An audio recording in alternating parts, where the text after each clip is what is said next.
Lalong tumitindi ang excitement ng mga manonood para sa Sigabo matapos mamataan ng batikang aktor na si Edu Manzano sa isa sa mga ginagawang taping ng serye.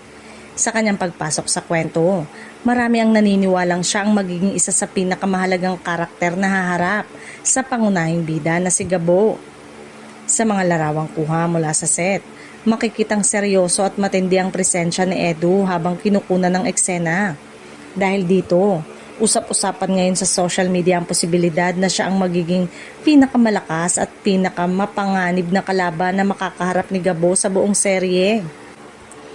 Kilala si Edu Manzano sa kanyang husay sa pagganap bilang mga makapangyarihan at matitinding karakter.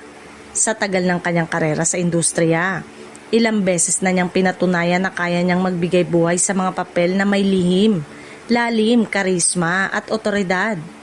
Kung totoo ngang siya ang magiging pangunahing kontrabida o isa sa mga pinakamalaking hadlang sa misyon ni Gabo, tiyak na aabangan ng mga manonood ang bawat pagpaharap nila sa serye. Marami ang naniniwalang magiging kapanapanabik ang kanilang banggaan dahil parehong mahusay at batikan ang mga artistang gaganap sa naturang mga karakter. Patuloy namang tikom ang bibig ng production team tungkol sa eksaktong detalye ng kanyang papel.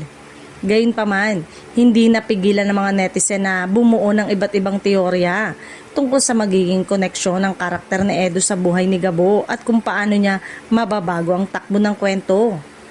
Habang papalapit ang premiere ng CCM si Gabo, mas lalo pang tumataas ang pananabik ng mga tagahanga.